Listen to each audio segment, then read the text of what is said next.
أعوذ بالله من الشيطان الرجيم. بسم الله الرحمن الرحيم.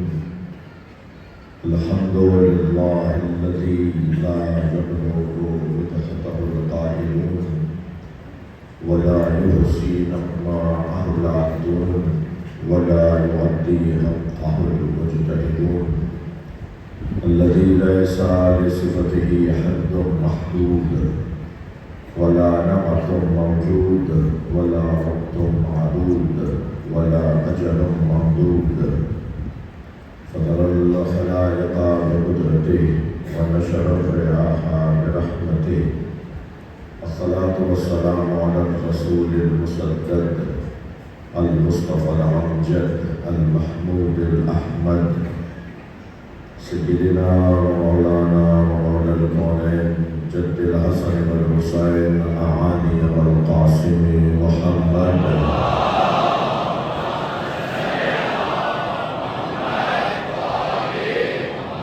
وآله الطيبين الطاهرين المعصومين الذين قال الله إنما يريد الله ليذهب عنكم الرجس أهل البيت ويطهركم تطهيرا.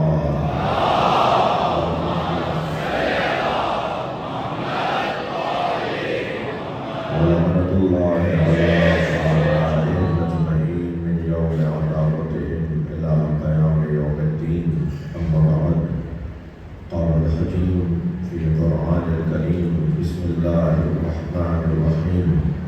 وجعلناهم أئمة يهدون بأمرنا وأوحينا إليهم فعل الخيرات وإقام الصلاة وإيتاء الزكاة وكانوا لنا عابدين. صلوات.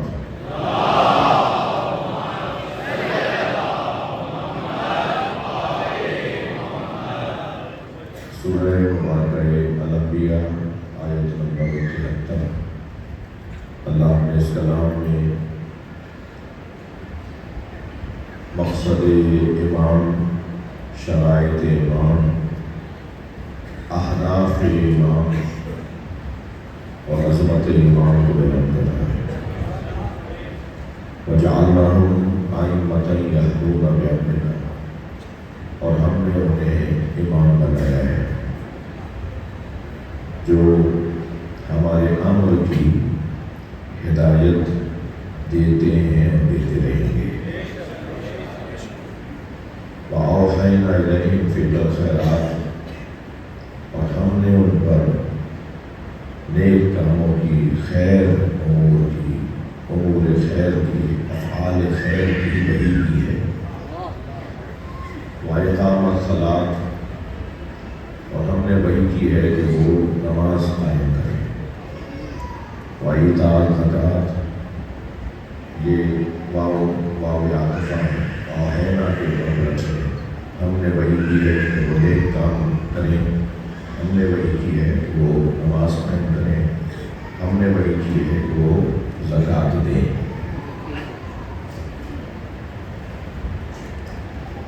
وَكَانُوا لَنَا عَابِدِينَ، اور ہیں یہ سب صرف میرے بندے. شاید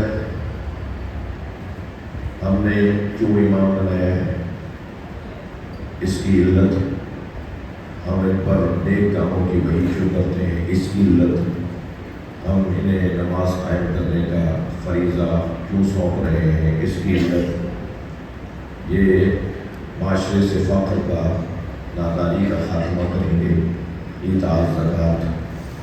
اس کی علت یہی ہے کہ کانوا لنا عابدین، یہ صرف اور صرف میرے بندے ہیں. جو صرف اور صرف میرا بندہ ہو اس کو یہ ممکن ہے کہ یہ منصب دیے جائیں. صلوات پڑھ رہا ہوں.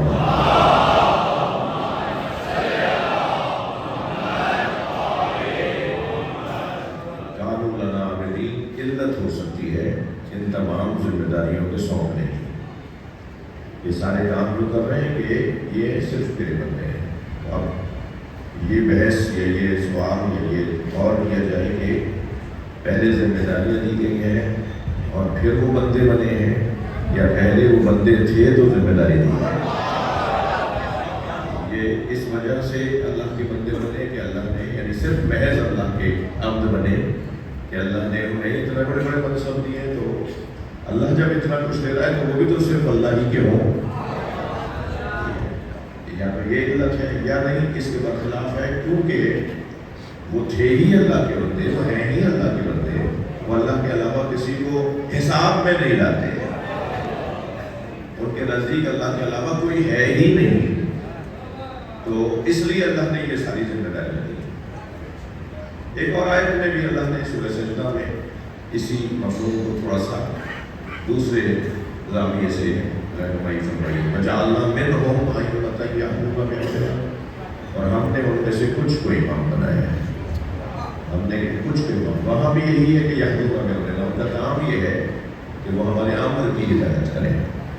امر کی ہدایت کا بھی سوال یہ ہے کہ وہ ہمارے امر کی ہدایت کریں یا ایک امر ہے ہمارا وہ پہنچائیں، ایک امر ہمارا ہے، ایک حکم ہمارا ہے، ایک مشیت ہماری ہے، ایک مرضی ہماری ہے، اللہ کہہ رہا ہے میری ایک مرضی ہے، میری ایک مشیت ہے، میرا ایک حکم ہے، اسے لوگوں تک پہنچائیں، یا یہ مطلب ہے کہ میری اجازت سے لوگوں کو ہدایت ہے، یہ بھی ممکن ہے، اور دونوں میں فضیلت ہے، یعنی آپ قرآن کی آیت کو آخر سے اول پڑھیں تب بھی فضیلت، اور اول سے آخر پڑھیں مطلب میں تب بھی فضیلت، بیچ میں سے کوئی جملہ لے لیں تب بھی فضیلت، یعنی یہ طے ہے کہ پھول کو جہاں سے دیکھو پھول نظر آتا ہے۔ سلوات پڑھیں ذرا محمد،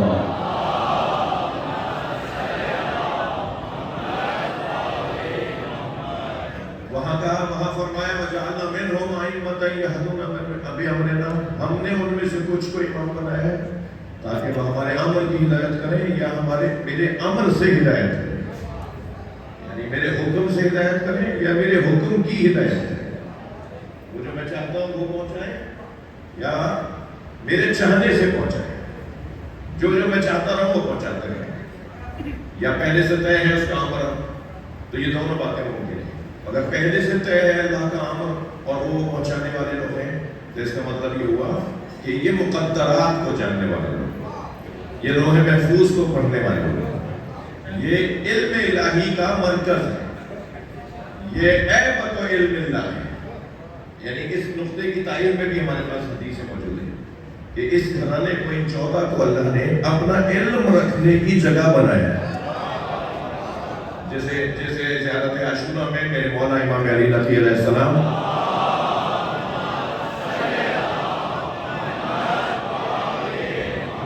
فرماتے ہیں کہ اہل بیت کے مقامات میں سے ایک مقام ہے عیبت و علم اللہ۔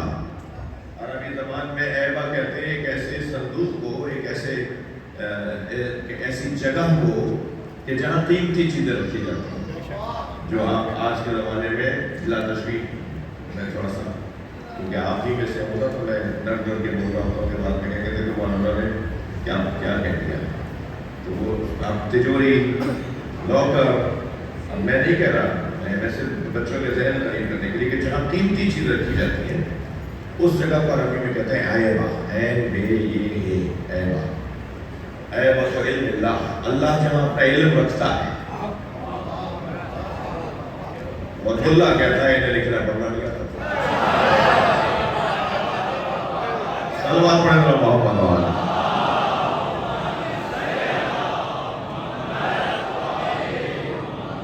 ویسے اب اللہ کی جگہ بچی نہیں ہے، یا اس کو اپنی اصلاح کرنی پڑے گی اور یا بہرحال اسے اپنا عنوان بدلنا پڑے گا۔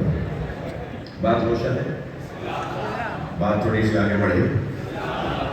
یہ جو امام کی عظمت کو اللہ بیان کر رہا ہے، یہ جو آخری حصہ ہے وَقَالُوا لَنَا عَابِدِينَ، یہ ہے صرف اور صرف ہمارے بندے، یہ عبدیت جو ہے، عبودیت جو ہے، یہ بہت بڑی عظمت ہے، بہت بڑا عنوان ہے، بلکہ اگر میں یہ کہہ دوں تو درست ہے کہ حتیٰ رسالت اور نبوت اور امامت سے بڑا مقام۔ ابھی عرض کروں گا، جلدی میں کوئی نہیں ہے، پھر نتیجہ نہ دے۔ سلوات پڑھیں ذرا محمد۔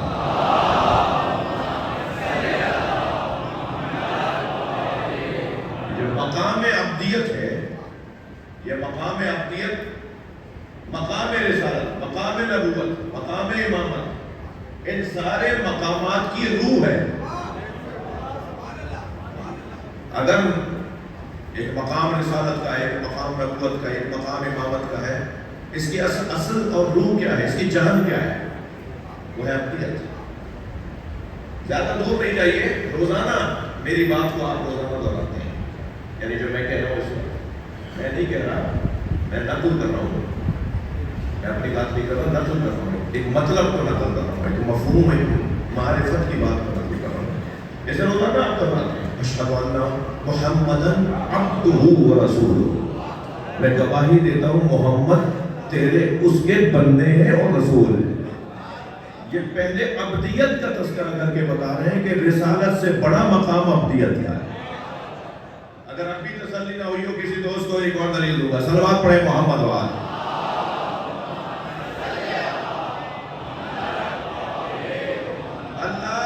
اللہ اپنے نبی کو، رسول کو، اولی العزم کو، خاتم الانبیاء کو، امام کو معراج پر نہیں لے کر گیا، بندے کو معراج پہ لے کے گیا. صلوات پڑھ لیں محمد وآلہ.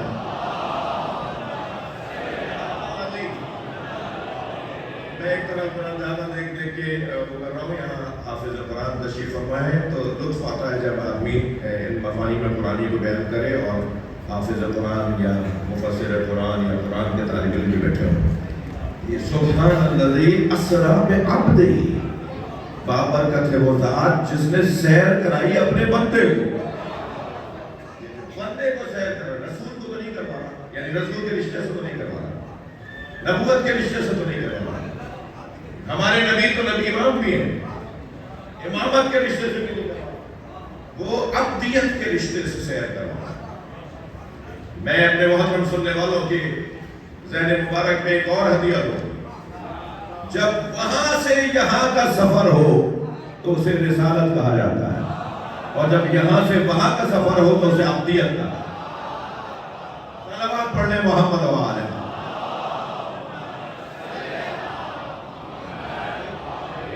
یہ یہاں سے وہاں کا سفر ہے جو بندگی کا سفر ہے. اب اللہ نے اسے رسول بنایا ہے جو پہلے بندہ تھا،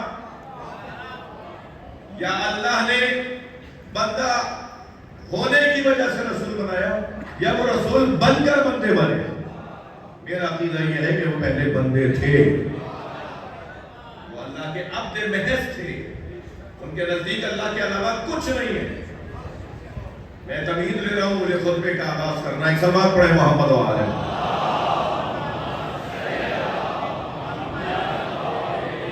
یہ گھرانہ، یہ 14 کے 14 صرف اور صرف اللہ کے بندے ہیں، عبد محض ہے، الہ مطلق کے بندے.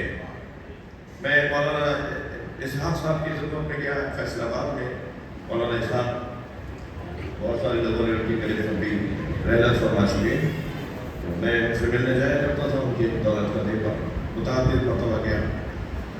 تو میں نے ان سے کہا کہ ہم ائمہ اہل بیت کی، مولا علی کی، اور پھر اسی ترتیب میں مولا کی بالترتیب مولا کے بعد جو ان کی اوصیاء ہیں، ان کے جانشین ہیں، ان کی جگہ آنے والے ہمارے رہنما ہیں، ان سب کو ہم خلیفہ بلا فصل مانتے ہیں.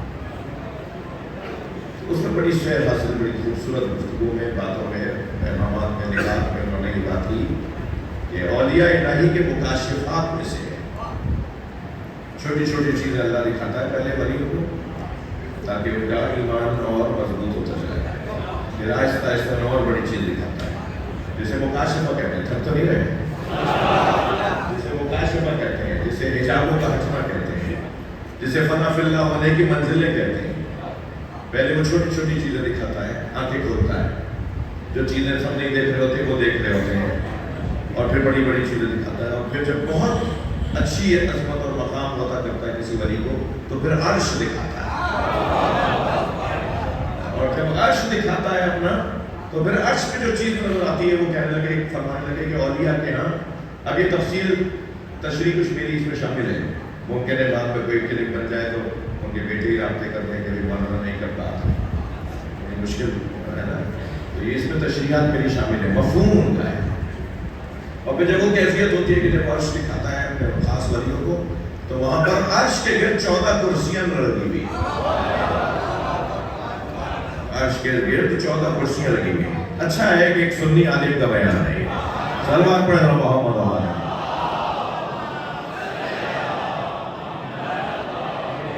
عرش الہی کے گرد 14 کرسیاں لگی ہوئی ہیں، اور ان 14 کرسیوں پر گویا نور بیٹھا ہوا، اور وہ 14 کے 14 جو نور ہیں ان سب کا رخ اللہ کی طرف ہے، پشت دنیا کی طرف.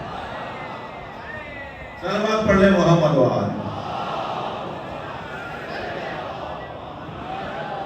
اس سے بلند صلوات پڑھیے گا.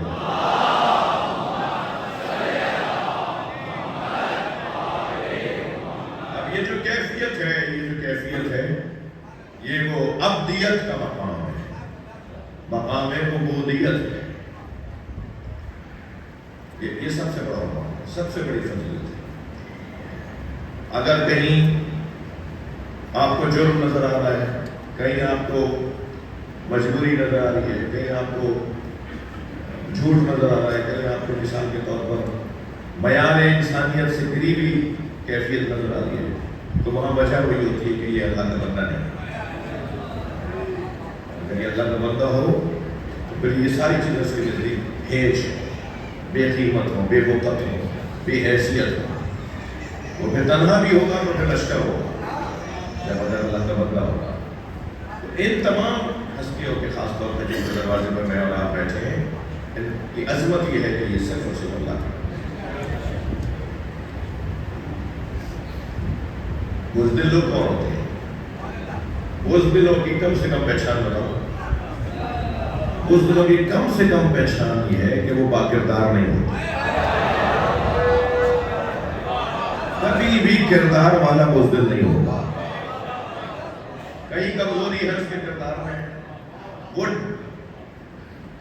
کردار کا کمزور خود ہے، ڈرتا کسی اور سے.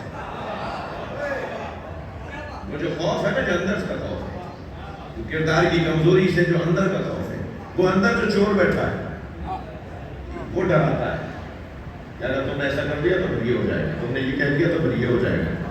پھر وہ حق اور سچ نہیں بولتا، پھر وہ سیدھے رستے پہ نہیں رہتا، پھر وہ در بدر کی ٹھوکریں کھاتا ہے، وہ بول نہیں پاتا، وہ کچھ کر نہیں پاتا. وہ اندر کا چور سے ڈر رہا ہے، وہ چور جو بد کرداری کا چور ہے. صلوات پڑھیں اور محمد وآلہ.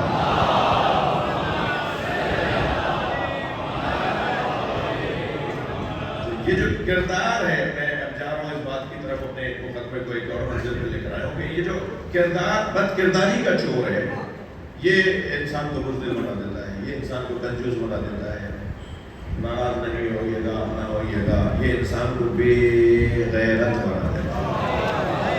کھینچ کر میں نے اس لیے بولا ہے کہ آپ کو جلدی سے بولتا تو برا لگتا ہے، لفظ جو ہے وہ بہت زیادہ اچھا نہیں ہے.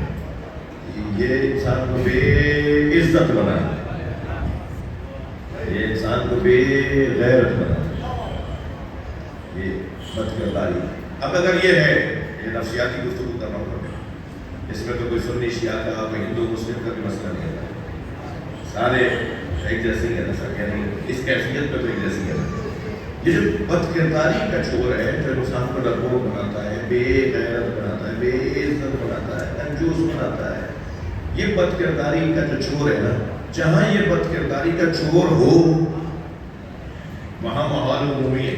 اور جہاں اللہ ایسا وجود خلق کرے کہ جہاں کردار عصمت کے عنوان سے پہچانا جائے، یعنی جن کے کردار پر اللہ کی نظارت، جن کے کردار پر اللہ کی نظارت، پھر ان کے ہاں وہ کیفیت ہی نہیں ہے. کیوں ڈرے کسی سے؟ انہیں کیا مطلب ہے کسی کے؟ بہت اور ہوگا، اپنے لیے ہوگا. ان کے نزدیک تو بہت بڑی وہ ہے کہ جو اللہ کے نزدیک بہت بڑا ہے. لہذا یہ جو آیت کریمہ ہے، ان اکرمکم عند اللہ اتقاکم، سورہ مبارکہ حجرات کی آیت کا ایک حصہ ہے. اللہ کے نزدیک ان اکرمکم، تمہارے نزدیک مکرم کون ہو؟ ہمیں کس کی تعظیم کرنے کا حکم ہے؟ مہنگے کپڑے والے کو، بڑی گاڑی والے کو، اچھے مکان والے کو، لمبے چوڑے کو، بڑے افسر کو، کسی وزیر کو، کسی کو بھی کس کا اکرام کریں؟ کوئی قانون ہے؟ کوئی قاعدہ ہے ہم کس کا اکرام کریں، کس کی تعظیم کریں، کس کا احترام کریں؟ کوئی قاعدہ قانون ہے؟ پہلے تو یہ سوال ہے بچوں سے، جوان سے، کوئی قاعدہ قانون ہے؟ اور قاعدہ قانون اگر ہے تو وہ قاعدہ قانون ہم مسلمان ہیں یا نہیں؟ مسلمان ہیں تو قاعدہ تو اللہ سے لیں گے نا. اگر مسلمان ہیں تو قانون قرآن سے لیں گے نا. تو قرآن نے قانون یہ دیا ہے، قاعدہ ہے، وہ بھی قرآن نے دیا ہے کہ خبردار ہر ایک کا اکرام نہ کرنا، اس کا اکرام کرنا جو اللہ کا اکرام کرتا ہو، جو متقی ہو. متقی ہے ہی وہ جو اللہ کا احساس کرتا ہو. صلوات پڑھ لیں محمد و آل.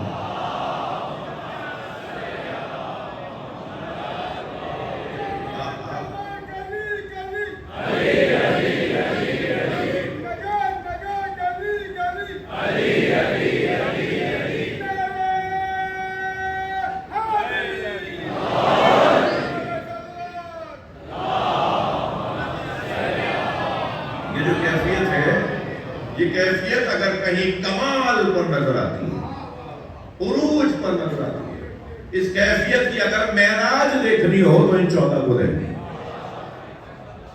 یہ کیا قسمت کا پہرا ہے، اللہ کی نظارت ہے ان کے وجود پر. یہ انما یرید اللہ لیذھب عنکم الرجس ہے.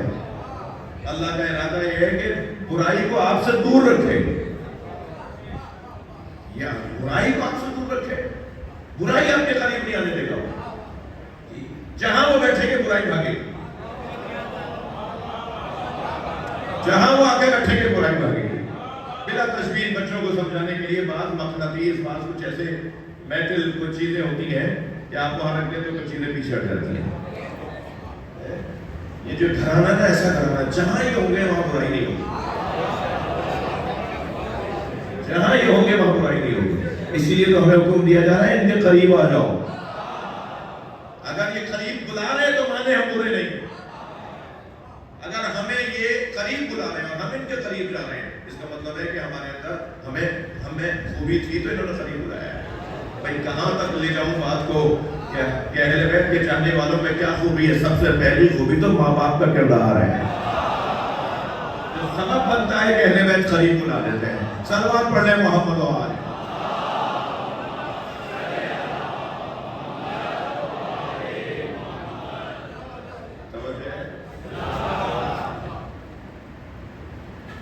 اس قاعدے پر، اس قانون پر اگر کوئی 100% پورا اترتا ہے تو انبیاء کے بعد ائمہ اہل بیت یعنی چہارہ معصومین.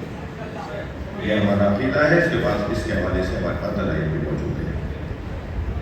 مجھے سمجھ میں نہیں آئی اب تک وہ ساری ردودات، ساری ردود، وہ ساری رد کردہ دلائل، رد کرنے والے دلائل ہمارے بھائیوں کی طرف سے کبھی کبھی ہمیں دیے جاتے ہیں. شیعوں کی گمراہی کی ایک دلیل یہ ہے کہ اپنے اماموں کو یہ معصوم مانتے ہیں. شیعہ اپنے امام ائمہ کو معصوم مانتے ہیں. میں مناظرے کا پابندہ بھی نہیں ہوں، یعنی میں چاہتا بھی نہیں زیادہ. مناوجہ مناظرے کی بات کروں، مناوجہ مناظرہ ہے، اس میں تو سامنے والے کو کسی طرح سے کسی ایک جملے میں شرمندہ کرتے ہیں تو ناراض ہو جاتا ہے، مناظرہ جیت لیتے ہیں. جبکہ کیا معلوم اس وقت اس کے ذہن میں وہ جملہ نہیں آیا، وہ دلیل نہیں آئی. یہ دلیل تو نہیں ہے کہ اس وقت میں اگر وہ جواب نہیں دے پایا، جملہ اس سے بن نہیں پایا تو آپ نے نعرہ لگا کر اس کو کرا دیا. یہ مناظرہ مربجہ مناظرہ یہ پسندیدہ نہیں ہے. جی مناظرہ تو یہ کہ میں آپ کو سمجھنا چاہتا ہوں، آپ مجھے سمجھائیں. کیا معلوم ایک بات میری آپ سمجھ رہے ہیں اور کیا معلوم دو باتیں میں آپ کی سمجھ لوں. پہلے نیت تو پاک کرو، پہلے ہدف تو روشن کرو. کسی کو زیر کرنا، کسی کو شرمندہ کرنا، کسی کو ہرا دینا اور اس بنیاد کے اوپر بڑے بڑے فتوحات کا عنوان دینا، یہ معقول نہیں ہے. اس میں سوائے دوریوں کے اور کوئی مقصد نہیں. اور جو اس انداز سے کاغذی محل بنتے ہیں نا، وہ پھر تیز ہوا سے، ہلکی ہوا سے بھی گر جاتے ہیں. تو کاغذی محل نہیں بنانے، پکے محل بنانے دلیلوں کی بنیاد. اب جو ہمارے بارے میں آپ تھک تو نہیں ہے، اب جو ہمارے بارے میں کہ صاحب یہ اپنے ائمہ کو معصوم مانتے ہیں، اس کو رد کرنے کی بات کرتے ہیں، سوائے زور سے بولنے کے، سوائے یہ جملہ بولنے کے کہ وہ اپنے ائمہ کو معصوم مانتے ہیں. معصوم تو نہیں ہے وہ، یہ تو گمراہ ہے. میں کہتا ہوں یہی تو ہماری حقانیت کی دلیل ہے کہ ہم اپنے ائمہ کو معصوم مانتے ہیں. ہم اپنے ائمہ کو معصوم مانتے ہیں. دلائل کا ایک سمندر ہے، دلائل کا ایک سیلاب ہے. جب اللہ نے کہہ دیا انتم الرجس اہل البیت، اہل بیت میں تم سے ہر رجس کو دور رکھوں گا، تو کیا جھوٹ رجس نہیں ہے؟ کیا گناہ رجس نہیں ہے؟ کیا غیبت رجس نہیں ہے؟ کیا کپڑوں میں لگنے والی نجاست کو رجس کہا جاتا ہے؟ کیا روح میں لگنے والی نجاست نجاست نہیں ہے؟ کیا ذہن پہ لگنے والی نجاست نجاست نہیں ہے؟ کیا سوچ پر لگنے والی نجاست نجاست نہیں ہے؟ جب یہاں مطلق رجس ہے تو رجس تو روحانی بھی ہے اور مادی اور ظاہری بھی ہے۔ جب اللہ نے کہہ دیا کہ میں ہر طرح کی برائی سے تمہیں دور رکھوں گا، آپ اس پہ بحث کیجئے کہ اہل بیت ہے کون؟ ہمیں نہیں کوئی ٹینشن کہ آپ ازواج کو شامل کر رہے ہیں، ہمیں نہیں ہے کوئی ٹینشن آپ ازواج کو شامل کر رہے ہیں، مگر اہل بیت 5 کو نکال نہیں پائیں گے۔ صلوات پڑھیں ذرا محمد و آلہ۔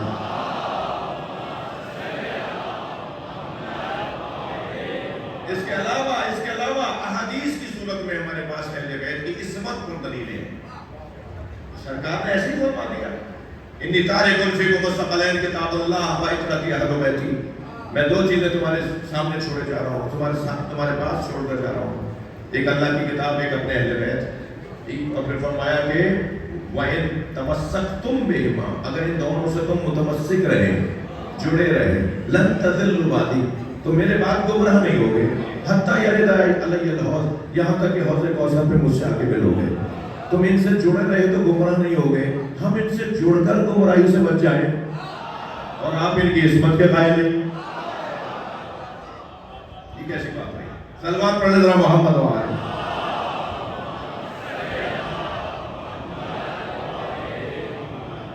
دلائل کی مقدار بہت زیادہ ہے، روشن بات ہے کہ کردار ہے جو انسان کو بہادر بناتا ہے، اور کردار یہاں 2 طرح کے، یہ اسی آیت اخیر کے اندر جو سورہ احزاب کی آیت ہے، اس کے اندر جو شروع ہو رہی ہے نا آیت، وہ نبی کی زوجاؤں سے بات شروع ہو رہی ہے۔ یا نساء النبی لستن کاحد من النساء ان اتقیتن، اے نبی کی زوجاؤں تم عام عورتوں کی طرح نہیں ہو، شرط یہ ہے کہ متقی بن کے رہو، وقرن فی بیوتکن، گھر میں ہی رہنا، باہر نہیں نکلنا، ولا تبرجن تبرج الجاہلیۃ الاولیٰ، زمانہ جاہلیت کی طرح بن سنور کے مت رہنا۔ یہ کچھ ہے شرطیں لگائی ہیں اللہ، یہ نہیں کرنا، یہ نہیں کرنا، یہ نہیں کرنا، یہ نہیں کرنا۔ جہاں نبی کی زوجاؤں سے متعلق بات تھی وہ مؤنث کے صیغے ہیں، کننا، ہننا، کننا، ولا تبرجنا، جتنی بھی نبی کی زوجاؤں سے متعلق، اور پھر ایک دم بیچ میں آیت آتی ہے انما یرید اللہ لیذھب عنکم، مذکر کے صیغے آ جاتے ہیں، مردوں والے صیغے آ جاتے ہیں۔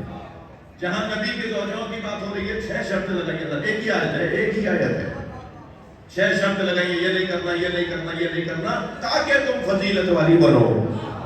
اور پھر فوراً وہ جو مؤنث کے صیغے تھے وہ مذکر میں بدل گئے، اس لیے کہ چادر میں جو 5 آئے تھے ان میں زیادہ مرد تھے نا، جب مرد تھے زیادہ، 5 میں زیادہ مرد ہیں، ایک ہی بی بی تو ہے۔ صلوات پڑھے محمد و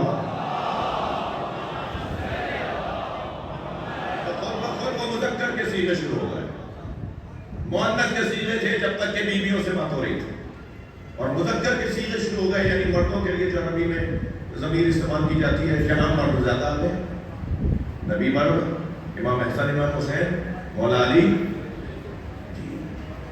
5 میں اکثریت کی بنیاد پر صیغہ بدلتا ہے، مخاطب کا جو صیغہ ہوتا ہے وہ اکثریت کی بنیاد پر بدلتا ہے، وہاں اس وقت اکثریت میں مرد ہے، اس لیے وہ، اور پھر وہاں کہہ رہے ہیں، اللہ کہہ رہا ہے کہ تم یہ کام نہیں کرنا، یہ نہیں کرنا، یہ نہیں کرنا، اور جب بات آئی مذکر مردوں کی یعنی بنجتن کی، تو کہا کہ اللہ کا ارادہ ہے تم سے برائیوں کو ایسے دور رکھے، تمہیں ایسا پاک رکھے جیسا پاک رکھنے کا حق ہے، وہاں اگر مگر ان میں نہیں ہے۔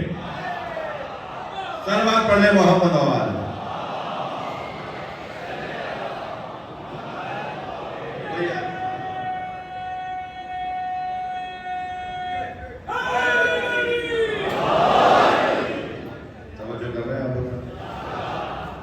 خستہ بھی نہیں ہو رہے، تھک بھی نہیں رہے، میں کل کی نسبت 10 منٹ لیٹ آیا، اس میں ناراض تو نہیں آیا، اس پہ سب نے نہیں کہا،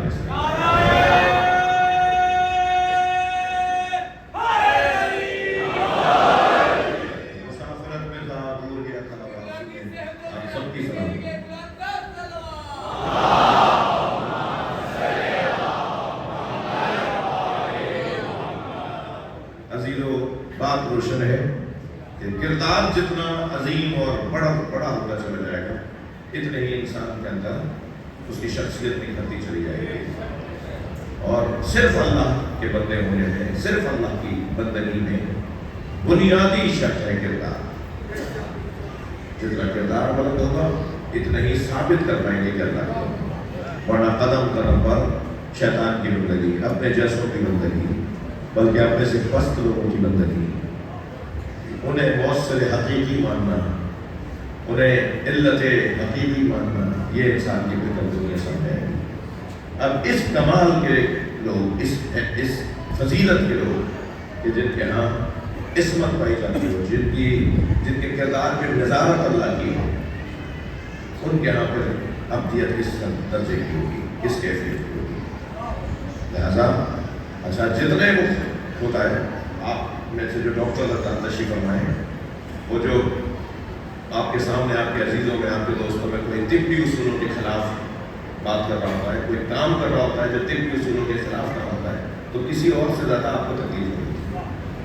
یہ کیا کر رہا ہے؟ اسے ڈھونڈتے ہیں کیا کر رہا ہے، یہ کیوں کھا لیا، یہ کیوں استعمال کر لیا، یہ باہر کی چیز کیوں کھا لی۔ مثال، ہر باہر کی چیز پوری نہیں، میری مراد ہے کہ جو اس اصول صحت کے خلاف چیز ہوتی ہے، سب سے زیادہ کسے تکلیف ہوتی ہے؟ ڈاکٹر کو، ڈاکٹر سب سے زیادہ تکلیف کرتا ہے۔ اسی طرح جو بہادر لوگ ہوتے ہیں نا، بزدلوں سے چڑ رہے ہوتے ہیں، ان کے دوستوں میں اگر کوئی ہوتا ہے نا کمزور دل، کیسے آدمی ہو، ڈرتے کیوں؟ وہ چاہتا ہے کہ وہ بھی بہادر ہو۔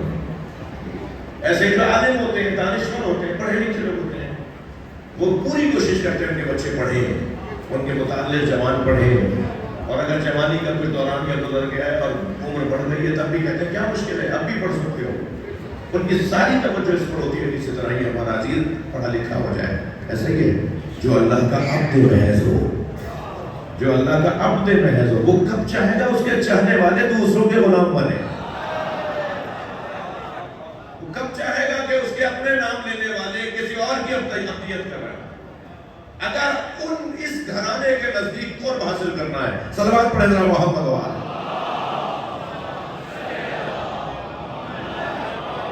اگر اس گھرانے کے نزدیک اپنا قرب بڑھانا ہے، مولا کا مطلوب بننا ہے، مولا کا پیارا بننا ہے، مولا کا مالک اشتر بننا ہے، مولا کا سلمان بننا ہے، تو پھر مولا کی عبدیت سے سیکھتے ہوئے خود کو بھی بندہ بنانا پڑے گا۔ یہ عبدیت کے مقام پر جتنا میں شدید اور کیفیت میں بہتر ہوتا چلا جاؤں گا، اتنا جہاں اللہ کی عبدیت میری بڑھ رہی ہوگی، اتنا ہی میں مولائی بھی زیادہ ہوتا چلا جاؤں گا، اتنا مولائی بھی مجھے زیادہ پسند کرتے چلے۔ یہ قاعدہ ہے۔ شام کا دربار ہے، مسائل نہیں، خطبے کا آغاز کر رہا ہوں۔ شام کا دربار ہے، اس میں جناب زینب کا خطبہ، شام کا دربار ہے، اس میں امام سجاد کا خطاب۔ دربار جی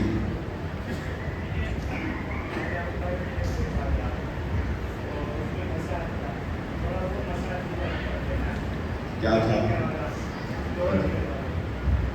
مدینے سے رخصت ہوتے وقت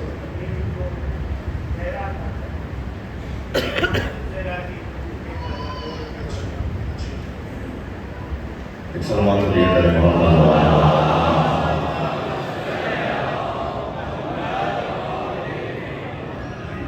بات روشن ہے، بات آگے بڑھے۔ شام کا دربار، کوفے کا دربار، ایسی کیفیت کہ آپ اسیر ہیں، کٹے ہوئے سر سامنے ہیں، خاندان اور وہ بھی سیلانیاں، بیویاں، ان کی تشہیر ہو رہی ہے، ان کی بے ادبی ہو رہی ہے۔ ایسی کیفیت میں میں سنی بھائیوں کی تسلی کے لیے کہوں کہ اتنا تو طے ہے نا کہ عبید اللہ بن زیاد کے دربار میں اہل بیت کو لایا گیا۔ آپ ابھی اپنے حیدرآباد کی کچہری میں جاتے ہوئے 6 دفعہ سوچتے ہیں، اہل بیت کو لایا گیا، تاریخوں میں ہے، اور پھر یزید کے دربار میں لایا گیا، اہل بیت کو لایا گیا۔ حتیٰ جناب زینب نے اپنے خطبے میں فرمایا شام کے دربار میں، یزید تیری عورتیں تو پردے میں بیٹھی ہیں،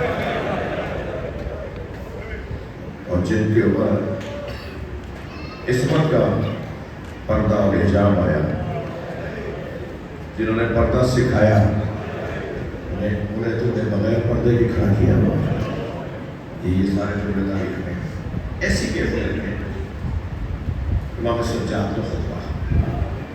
دیکھیے میں نے ابھی مقدمہ دیا کہ کردار انسان کو عبدیت کے مقام پر، یا عبدیت کا مقام انسان کے کردار کو بدل دیتا ہے۔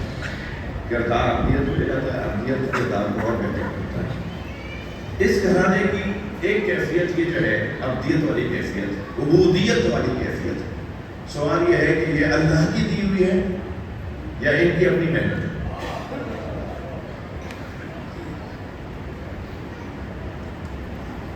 ان کی اپنی محنت ہے بتوفیق الہی۔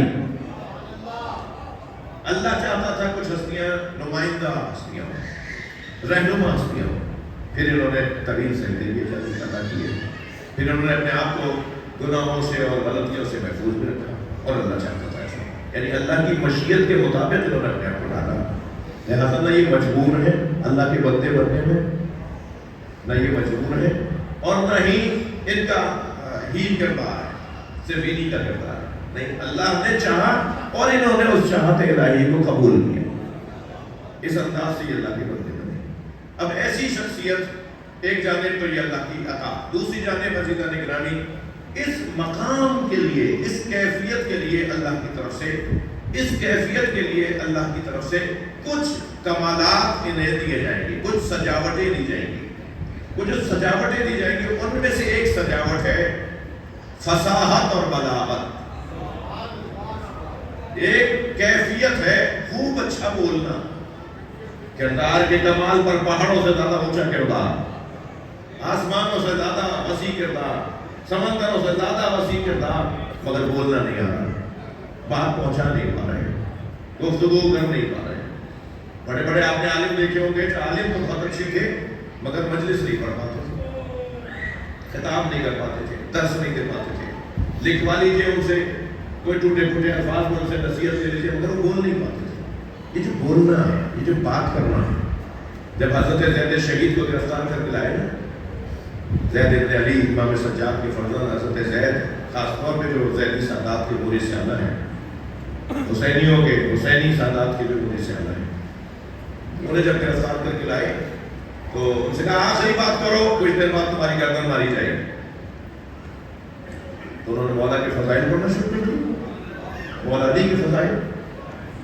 تو اس ظالم نے کہا کہ میں نے تم سے کہا تھا آخری خواہش، کہا ہماری اول خواہش بھی علی ہے، ہماری آخری خواہش بھی علی ہے۔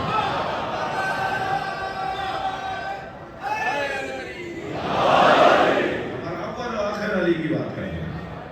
تو اس نے کہا کہ کوئی اور بات کرو، کہا نہیں۔ کیا خوبصورت جملہ فرمایا، نہانی ان تلاوت القرآن، تم مجھے قرآن پڑھنے سے روک سکتے ہو؟ یہ کیفیت حضرت زید شہید کی۔ تو پھر کسی نے کہا، آواز دے کر کہا، زید تم اہل بیت اتنے فصیح و بلیغ کیسے ہوتے ہو؟ خوب سچ کر بولتے ہو، جمعی میں الفاظ بولتے ہو، بامعنی اور بامفہیم بخوب گفتگو کرتے ہو، تم لوگ اتنے فصیح و بلیغ اور اتنے ادیب کیسے ہوتے ہو؟ تو جملہ سنا انہوں نے کیا جواب دیا؟ انہوں نے فرمایا ہمیں خطبہ حضرت فاطمہ اور دیوان ابو طالب بچپن میں پڑھایا جاتا۔ صلوات پڑھنے ذرا محمد آلہ۔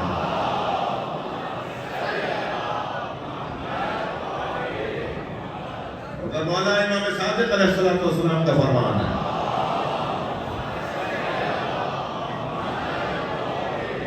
اپنے بچوں کو، جو حضرت جس میں فرمایا نا کہ کیا کیا اپنے بچوں کو پڑھاؤ، اس میں حضرت فرماتے ہیں دیوان ابو طالب اپنے بچوں کو ضرور پڑھایا کرو، اس لیے کہ ہمارے جد ابو طالب کے اشعار پڑھنے والا کبھی بھی کردار کا کمزور نہیں رہ سکتا۔ پھر فرماتے ہیں ہر شعر میں ہمارے جد نے ایک معرفت کا پیغام دیا ہے، اس کی معرفت پڑھنا شروع کر دیا۔ یہ بولنے والے لوگ، فرمایا اِنَّا لَعُمَرَاءِ الْكَلَامِ، مولا علی کا فرمان، میں امیر کلام ہوں۔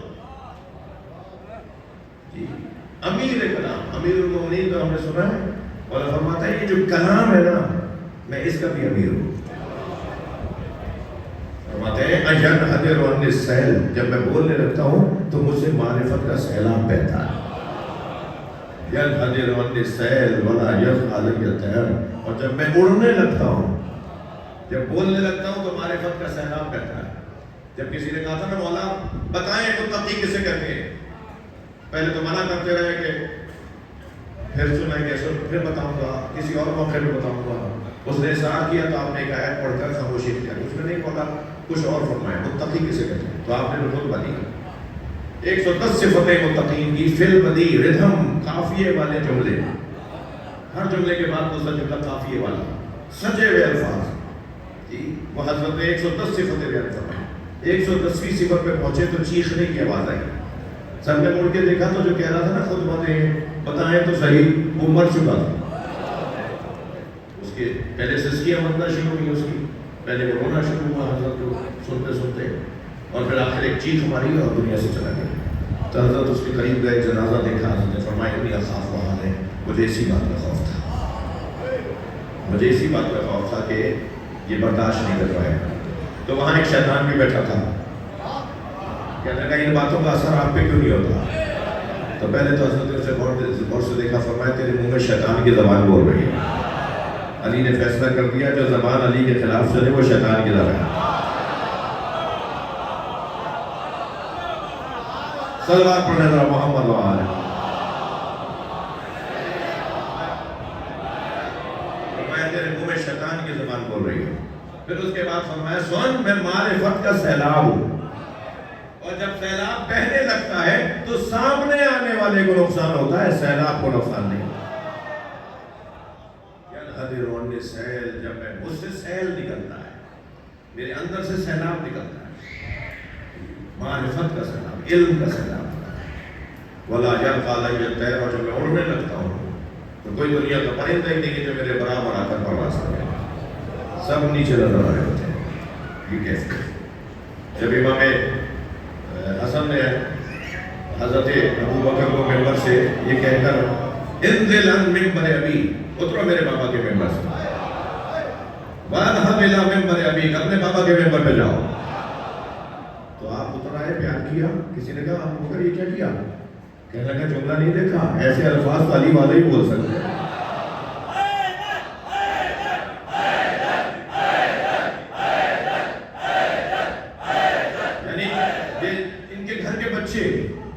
ان کے گھر کے کم سن اس کیفیت میں بات کر رہے ہوتے ہیں. تو طے ہے کہ بولنا، بات کو سجا کر پیش کرنا، یعنی بات کو خوبصورتی سے پیش کرنا، فصاحت کے ساتھ بات کرنا، بلاغت کے ساتھ بولنا. پہلے تسلی دیجئے آپ تھک نہیں رہے ہیں. میں یہی ایک تعریف اور بھی کرتا چلوں کہ فصاحت اور ہے، بلاغت اور ہے. یہ امراء کلام ہے، یہ فصیح بھی ہیں اور بلیغ بھی ہیں.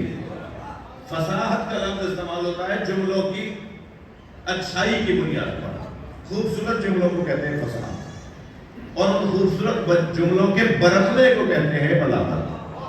بھائی شاعر حضرات، ادیب حضرات ذرا توجہ بڑھائیں. فصاحت خوبصورت جملے، اور ان اچھے اچھے پیارے پیارے میٹھے میٹھے سجے ہوئے جملوں کو برتنا، استعمال کرنا. کہاں بولنا ہے کہاں نہیں بولنا. ہر اچھا جملہ ہر جگہ نہیں بولا جائے گا. مثال میں نے کہیں دی ہے کہ دسترخوان لگا ہوا ہو اور آپ مہمانوں سے کہہ رہے ہو کہ تناول فرمائیے، دہن خوش ذائقہ فرمائیے، ذرا اس غذا پہ بھی توجہ ہو، یہ بھی بڑی محنت سے بنا ہے. کتنے اچھے جملے ہیں یہ والے جملے، کھانا کھلانے والے کی طرف سے، میزبان کی طرف سے کتنے اچھے جملے ہیں مہمان کے لیے. مگر یہی جملے ماہ رمضان میں 2 بجے دن دسترخوان لگا کے کوئی بولے. تو فصاحت تو ہے، بلاغت رہی ہے. یہ جانتے ہیں کہ جملے کیسے بول رہے ہیں، اور یہ بھی جانتے ہیں کہ کون سا جملہ کہاں بولنا ہے. یہ بھی جانتے ہیں. اب جب آواز آ رہی ہے عبید اللہ بن زیاد کی، کیفا سن اللہ میں کہ زینب دیکھا اللہ نے تمہارے ساتھ کیا کیا، تو بولنے والے کی بیٹی ہے، تجھے رسوا کر کے چھوڑے گی. جب کہتا ہے دیکھا زینب تمہارے ساتھ اللہ نے کیا کیا، تو آپ دیکھیں عمراء الکلام، مولا علی فرما رہے ہیں میں کلام کا امیر ہوں. ان کی بیٹی جناب زینب نے کیا جواب دیا؟ فوراً بی بی نے فرمایا ما رأیت الا جمیلا، ہم نے تو اللہ کو جمال کے علاوہ، خوبصورتی کے علاوہ دیکھا ہی نہیں. صلوات پڑھیں محمد والے.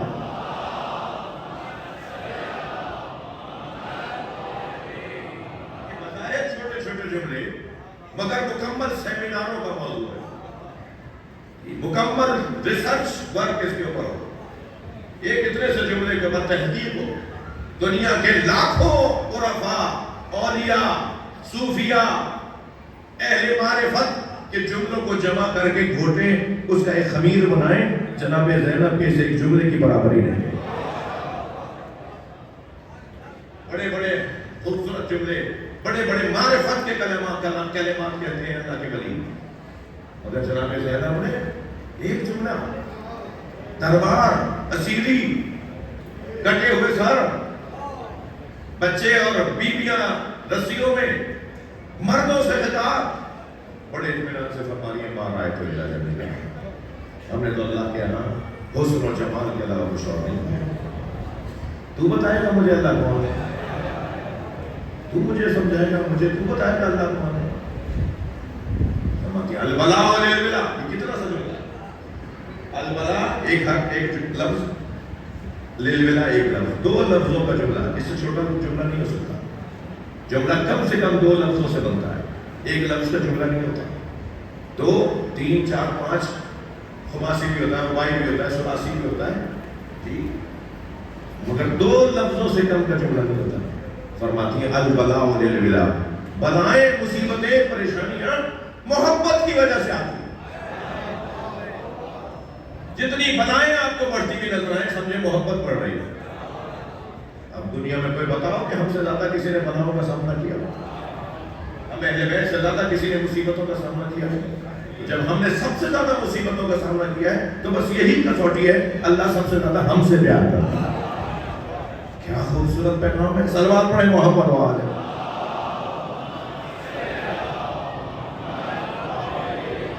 بظاہر 2 جملے ہیں، بظاہر 2 لفظ ہیں، ایک جملہ ہے. یہ بولنے والا کرانا ایک جملے میں سب کچھ. کل گفتگو آگے بڑھے گی. امام کے خطبے کو کوشش کریں گے سمجھیں، آپ کے الفاظ پر غور کریں. دربار تھا، شام کا دربار. بندہ بلایا گیا کہ کربلا کی گزارش سنو. یزید تخت پہ بیٹھا ہے، 600 سے زیادہ کرسی نشین بیٹھے. اور کل عرض کروں گا کہ ان کرسی پہ بیٹھنے والوں میں سے کچھ کو تو پتہ ہی نہیں تھا کہ ہمیں آج جو ڈنر ہے، آج جو لنچ ہے، آج جو تقریب ہے، اس میں ہمیں بلایا کیوں ہے. سرکار نے بلایا، ریاست نے بلایا، اسٹیٹ نے بلایا اور کہا ہے کہ بہت بڑی کامیابی حاصل ہوئی ہے، اس کے اوپر انعامات بٹیں گے. کامیابی پانے والوں کو گفٹ دیے جائیں گے، شاباش دی جائے گی. اور جن سے جیتے ہیں انہیں بھی لا کے دکھایا جائے گا کہ ہم نے ہرایا کسے ہے.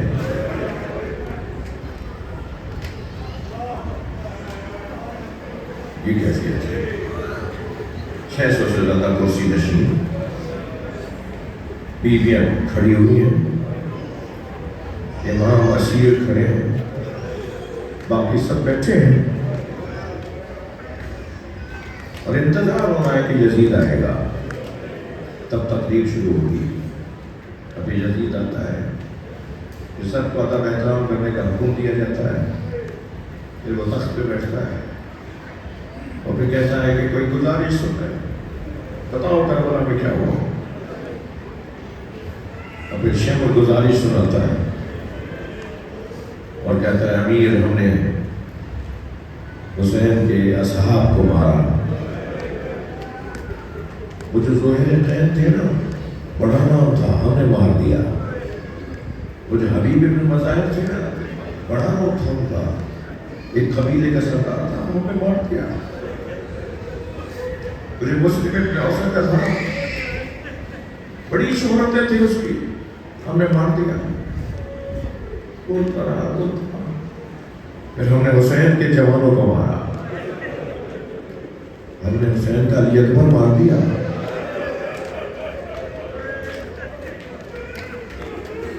اسی جملے پر کچھ دیر کے بعد جب امام سجاد سے کہنے لگا تمہارا نام کیا ہے؟ تو امام نے فرمایا علی. کہا بتایا نا علی کو تو مار دیا. امام نے فرمایا علی ابن حسین. کہا بھی تو بتایا علی ابن حسین کو مار دیا. کہ وہ میرا بھائی تھا.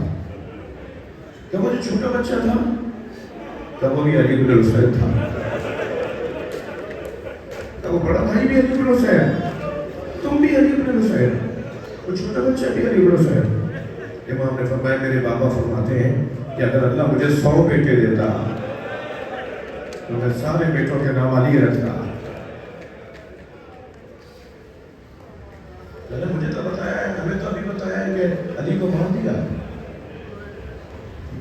کہتا ہم نے پھر حسین کے علی اکبر کو مارا, علی اکبر کو مارا. جناب ام لیلہ بھی کھڑی تھی نا, کہتے ہم نے حسین کے قاسم کو مارا. حسین آخر میں ایک چھوٹا بچہ لے کر آئے, ہم نے اس بچے کے گلے پہ بھی تیر مار دیا. کیسے سن رہی ہوں گی جناب زینب, کیسے سن رہی ہوں گی جناب رباب. ایک مرتبہ اس نے کہا ہم نے پھر حسین کو پیاسا کر کے مارا. جیسے اس نے کہا نا ہم نے حسین کو پیاسا کر کے مارا تو بیویوں کے حلقے سے جناب زینب کی آواز آئی. آپ کی آوازیں بلند ہیں, جن کے نظام میں رونا جائز ہے وہ تکلف کر کے نہ رونا. دعوت ہے بیویوں کے حلقے سے جناب زینب کی آواز آئی. اس کو ایھا القاسم ابن القاسم. خاموش. سب نے مڑ کے دیکھا, ایسا لگ رہا تھا جیسے سب کو خاموش کر دیا. بیوی کی آواز آئی, اس کو خاموش, جھوٹا اور جھوٹے کی اولاد. سب نے مڑ کر دیکھا یہ کون ہے, یہ کون ہے؟ کہ یہ حسین کی بہن. اللہ کرے میں بیان کر پاؤں یہ منظر.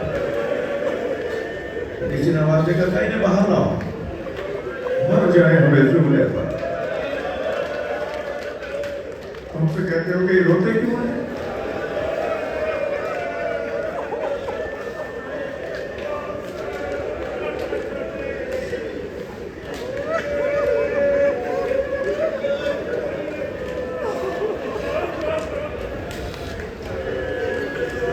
سرائکی میں زیادہ رونے والے کو کیا کہتے ہیں؟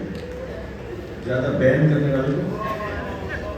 ایک بزرگ شخص تھے پنجاب میں سرائکی علاقے میں, یعنی ملتان کی طرف. وہ کچھ مدت کے بعد مجلس میں جب مسائل ہوتے تھے تو ایسے ہوتے تھے کہ ساتھ بیٹھنے والے وہاں رہنے والوں کو وہاں بیٹھے ہو ایسا ہوتا تھا شاید ہی مر جائیں گے.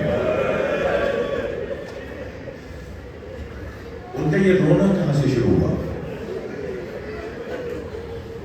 کہنے لگے کہ میں ایک بازار سے گزر رہا تھا, اور بازار پرانے جو بازار ہوتے ہیں نا آپ کے حیدرآباد میں بھی تنگ گلیاں, پرانے شہروں میں تنگ گلیوں والے بازار. کہنے لگا میں ایک بازار سے گزر رہا تھا, وہاں ایک شخص اپنے بچوں کو لے کے چل رہا تھا کہ اس کی بچی مجمع میں کھو گئی. وہ جو بازار کا رش ہوتا ہے نا, وہ ہاتھ سے چھوڑ کے ہاتھ چھوڑ کے وہ کئی لوگوں میں چلی گئی. تو وہ آواز لگا رہا تھا زینب کہاں ہو؟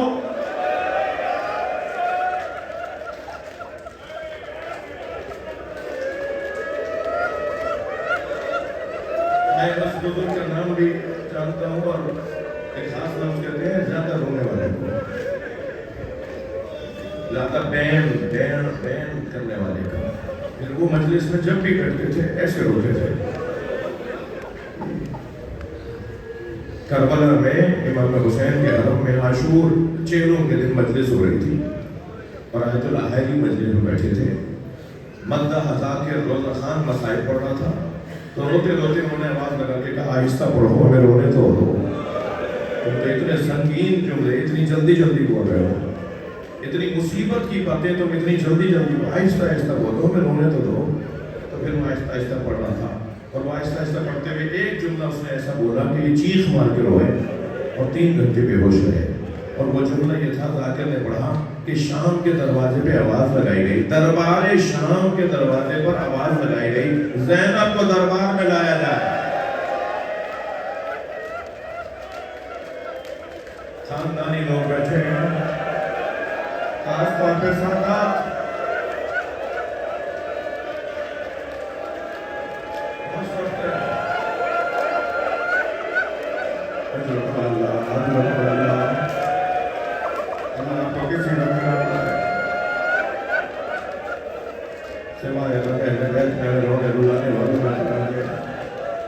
میری بیوی نے آواز دے کر کہا خاموش،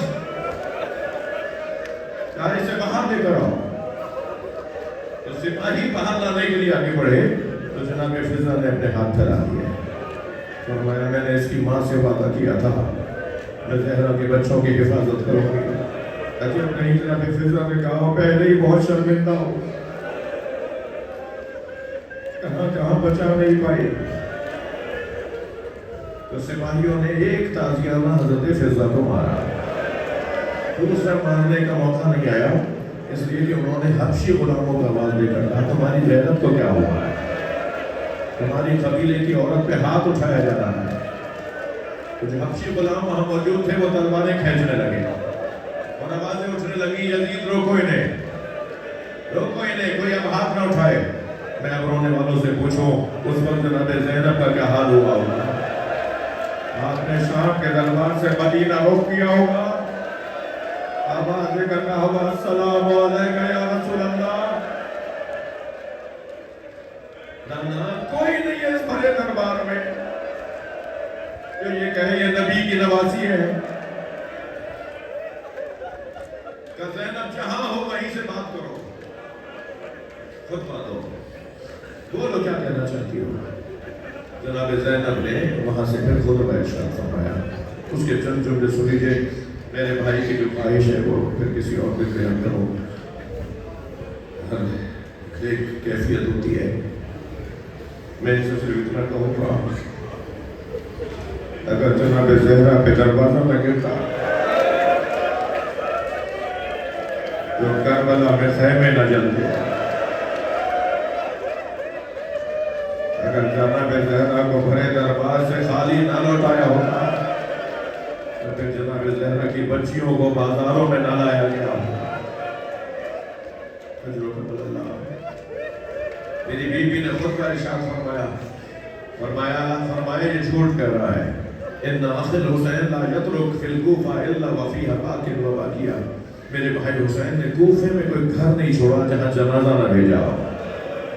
یہ کہہ رہا ہے میرے بھائی کو پیاسا کر کے مارا، تنہا کر کے مارا، میرے بھائی نے ان کے ہر خاندان میں میت بھیجی ہے، میرے پیاسے بھائی نے، میرے تنہا بھائی نے اتنے لوگوں کو جہنم رسید کیا ہے، میرے بھائی نے کوئی کوفے میں گھر نہیں چھوڑا جہاں میت نہ بھیجی ہو۔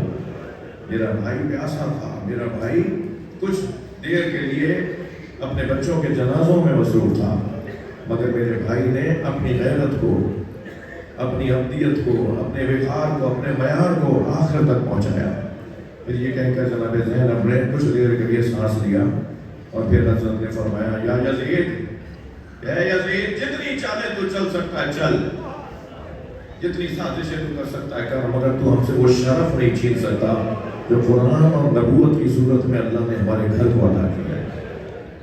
ایک مرتبہ جناب زینب نے رونا شروع کیا تو یزید کی آواز آئی، زینب بتاؤ سب سے بڑی مصیبت تم نے کیا دیکھی؟ یہ تکلیف دینے والی بات تھی نا کہ جناب زینب بتائیں گی علی اکبر کے سینے پہ برچھی، بی بی فرمائیں گی قاسم کے بدن پہ دوڑتے گھوڑے، بی بی فرمائیں گی عباس کے کٹے ہوئے بازو، بی بی فرمائیں گی ایک کیلے پہ کھڑے ہو کے بھائی کی گردن پہ چلتا خنجر، میں نے اپنے بھائی کے بدن پہ دوڑتے گھوڑے دیکھے۔ کیا کہیں گی جناب زینب؟ کہنے لگا بتاؤ سب سے بڑی مصیبت تم نے کیا دیکھی؟ تو جناب زینب نے فرمایا زینب پر سب سے بڑی مصیبت یہ ہے کہ تجھ جیسے سے بات کر رہے ہیں، اس سے بڑی مصیبت